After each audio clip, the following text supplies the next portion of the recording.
What's happening, everybody? Boy Big Brando, and today we're doing something totally different. This video right here is gonna be a FAQ with Big Brando. So what I did was I wrote down some of the questions I get asked the most. Some of them are business related, some of them are personal, some of them are just random stuff that people want to know, I guess. So I said, why not just make one video about all these questions instead of making one video for each question and drag the shit out. Now, there's gonna be way more questions than I answer in this video, but maybe we'll make this a little series. I don't know. But I wrote them down in my notes and let's get into it. So, a lot of people want to know, is this my full-time job? Yes and no. I say yes because I'm in this workspace every single day. But I have a full-time job. I'm a photographer by day. So as most of you guys know, I work about 9 to 11 hours a day as a photographer. Outside of that, I make t-shirts. So that's why I say yes and no. I have a full-time job, and making t-shirts is also another full-time job. Now, the follow-up questions to this is always, hey, where can I check out some of your photography work? Hey, can you shoot my wedding?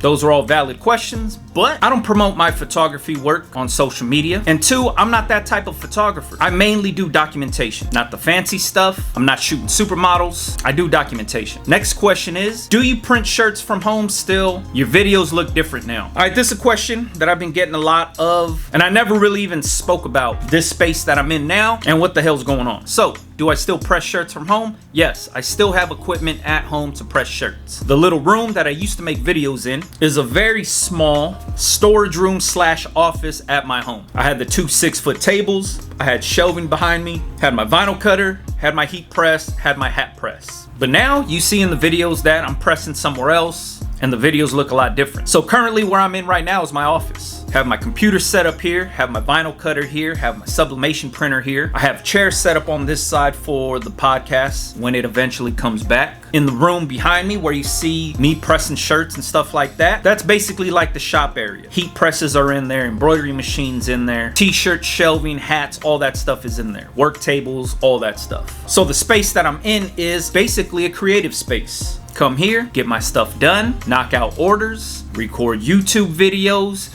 take meetings, do consultation, create designs. Anything creative happens here. That's basically it. Now, a follow-up question to that is, well, why do you need a creative space if you're already pressing shirts from home? Two big reasons. I take a lot of meetings. I do a lot of other stuff outside of YouTube videos and pressing t-shirts for my clothing brand. And when I'm taking meetings, I don't like everybody coming to my house to take these meetings. So I have a dedicated space for that. Two, we do a lot of contract printing in here, meaning we print for a lot of other businesses. Sometimes if it's 6, 8, 10 boxes of t-shirts, that takes up a lot of space at my own house. And the last reason, I got a French bulldog at my house, and when that guy is barking and I'm trying to make a video, you can hear the shit in the video. So that's why I make the videos here and not at home anymore. All right, next question. I get asked this one all the time, and I also answer it in a lot of other videos, but for some reason it still comes up. What printer do you recommend so I could print transfers from home? Now, as most of you guys know, I don't print transfers from home.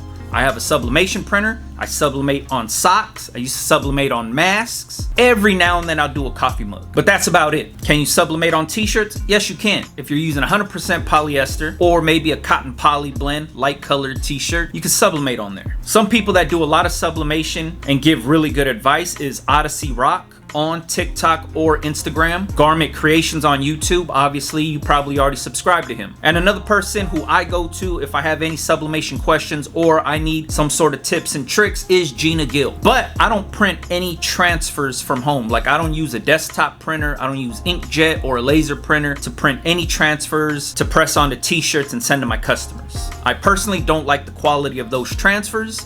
I get the convenience about it, and it's cool. Printing transfers from home, being able to press it onto your shirt, 100%, I understand it. I just don't offer that to my customers because I don't like the quality of it. I use Plastisol transfers, which are the screen printed transfers, and stuff like Supacolor. So I'll use Transfer Express hot split transfers, and I also use Supacolor transfers. Follow-up question to that is, well, what do you use your vinyl cutter for? Do you print anything with that vinyl cutter? Do you use printable vinyl? What's it used for? I use my vinyl cutter, 1, to do custom t-shirts, 2, to test out all of my designs for my clothing brand with the vinyl cutter before I order transfers. This is how I minimize the risk and I figure out what's gonna sell and what's not gonna sell. I made a video about this a couple weeks ago, and let's say I'm gonna make a t-shirt I cut it out on vinyl, press it onto my own personal shirt, and I wear it out in public, see what people say. If I get good reactions, then I order transfers and then I start selling it.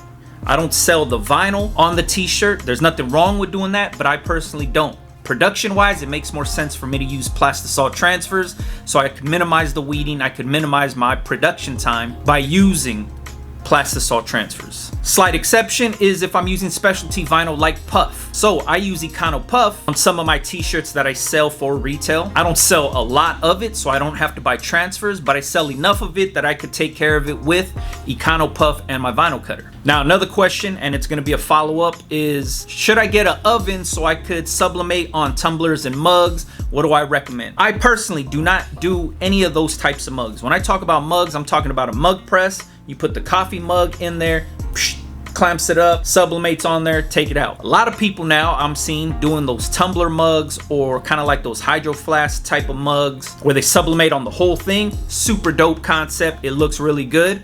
I personally do not do that. I believe the homie Rye Beats does that, so you could watch him and check it out. I think you like shrink wrap the design around it and then you put it into the oven and it bakes and then you cut it out. Shit's cool. I personally don't do that. Now, follow-up to the follow-up question is why don't I talk about custom stuff like that? This channel is built around starting clothing brands from home. Majority of the information that you find on this channel isn't about custom one-off t-shirts or running a custom t-shirt business. Majority of the information shared on this channel is about running a clothing brand, starting a clothing brand from home. Now, the reason why my channel is geared towards that, that's exactly what I do. All my brands were started from home. All my brands were started with the heat press. All my brands are ran using Plastisol transfers. This information 4 or 5 years ago when I jumped onto YouTube was non-existent. There was no information on YouTube about starting a clothing brand with a heat press,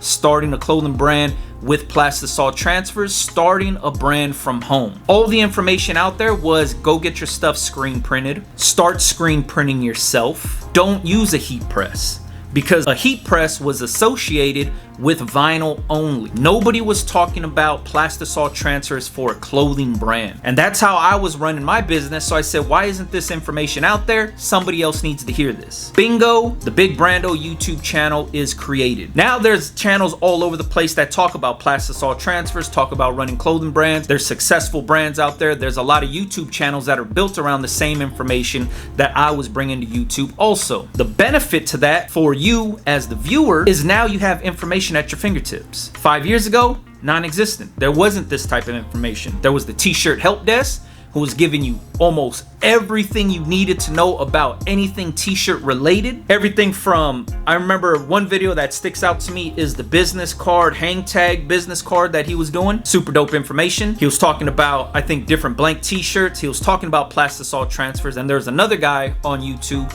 that was talking about Plastisol transfers, but like stock Plastisol transfers. He was going to a company, he wasn't making his own designs, but he was going to a company that already created the designs, and then he was ordering transfers, and they were like faith-based t-shirts, like for a church or something like that. I can't remember the name off the top of my head, but I do remember his channel was around. He was showing a heat press and transfers. So I said, oh shit, nobody's talking about running a clothing brand from home, how to do it. I was already doing it, so I said, shit, why not share this information? Here's how I cut costs down by using a gang sheet. Here's how I'm fulfilling orders. Here's how I control my inventory. This is all stuff that nobody was talking about and was kind of frowned upon. Now it's a normal thing. Don't believe me? Go back and watch the beginning of my videos. The very first videos I was putting out, at that time, there was no other videos like that. Now there's, I mean, people surpass my channel like crazy. People are sharing a shitload of information, and that is dope as hell. That's part of the community of this t-shirt shit. The content creators that are making t-shirts, the people running brands, all of that stuff. So that's why you don't find a lot of custom stuff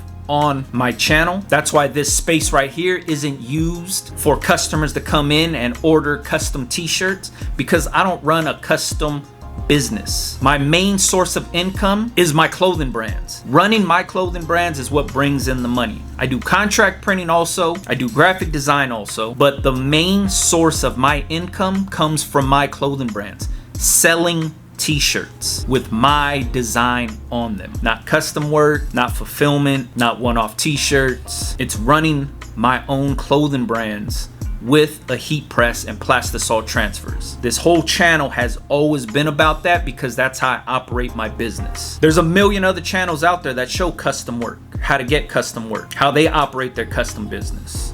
And there's a lot of money to be made in that space. But this channel is about clothing brands. That's what I do. That's the information that I share. Can it be used for custom work? Hell yeah, it can. Can it be used for contract printing? Yes, it can. Heat press and plastisol transfers can be used for all kind of other shit. But I use it for my clothing brands. See what I'm saying? All right, we'll do one last question. Videos look good. What do you use to record your videos? What do you use to edit your videos? I answer this question all the time. If I'm doing vlogs, I'm using a GoPro. I'm using a GoPro on a GoPro tripod handheld stick thing. That's for the vlog. Hero 8, Hero 9 is what I use for the vlogs. For these videos right here, I use the Canon M50. The reason I use the Canon M50 is because the screen pops out from the side and not from the top. Why does that make a difference? Because I have a microphone attached to the top of the camera. So if the screen popped up from the top, the microphone would be blocking it. I wouldn't be able to see anything if I'm in frame or whatever it is. So having the screen pop out from the side makes a lot of sense to myself. Very inexpensive camera. I use the kit lens. I don't change nothing up. In my Amazon link, somewhere in the description box, I have links to all the shit that I use, microphone, the camera, all that stuff. But it's not a crazy setup. It's not an expensive camera, fairly cheap. It's small, it gets the job done. And what I use to edit my videos is Adobe Premiere Pro. Fairly user-friendly. I already use Adobe products. So if I'm already paying for Adobe products, it's easy for me to just use Premiere. For the podcast, I was using Adobe Audition. Design work, I use Photoshop and Illustrator. Easy call, right? To learn how to use Premiere Pro, a lot of people think it's kind of hard and it's a little overwhelming because there's a lot of shit going on. But if you watch a few YouTube videos, it makes it way easier because all you need to know is the timeline, how to cut certain clips out, and that's basically it. So learning like the slice tool, ripple delete, and stuff like that, it'll make your processing way easier to edit videos. You know what I mean? If you guys haven't noticed by now, I just like making a lot of shit easier on myself. So I try to find easy ways of accomplishing certain shit, and that's all it is. I'll take the video, throw it into Premiere Pro, and then I go through and I edit and slice out all the ums, ahs, dead spaces. If I'm saying a word too much, I'll cut that shit out. Very easy. I don't want to have to relive this video all over again because I'm already talking through the video. So I try to make it as quick and easy as possible for myself. Premiere Pro does that for me. There's other softwares like Final Cut and iMovie and all this other stuff, and that's fine. If that's what you use and that's what you're comfortable with, nothing wrong with that. Shit, you could use your iPhone and you could do it in iMovie straight from your phone and just edit shit that way. My homie that does a lot of the bike ride videos films everything on his iPhone and edits everything on his iPhone, and the videos come out crazy. There's music, there's effects, there's all kind of shit, so it can be done. So don't use I don't got a good camera to make YouTube videos or create content because I don't have a good camera. Bullshit. We all got good cameras on our phone in our pockets. All right, hopefully you guys like this video right here because I got a million other questions written down in my notes that I didn't tackle in this video. So maybe we'll make this a series and maybe do this every 2 weeks or something like that, where I'll just kind of knock down a few questions at a time in video form for you guys. All right, and if you got more questions, leave it in the comments for me. It's easier for me to read the comments than it is for you to email me or DM me questions. It's way easier to leave them in the comments. I see them automatically and instantly. All right, also ask your questions on Instagram, Big Brando TV. Catch you guys on the next one, man. Yeah.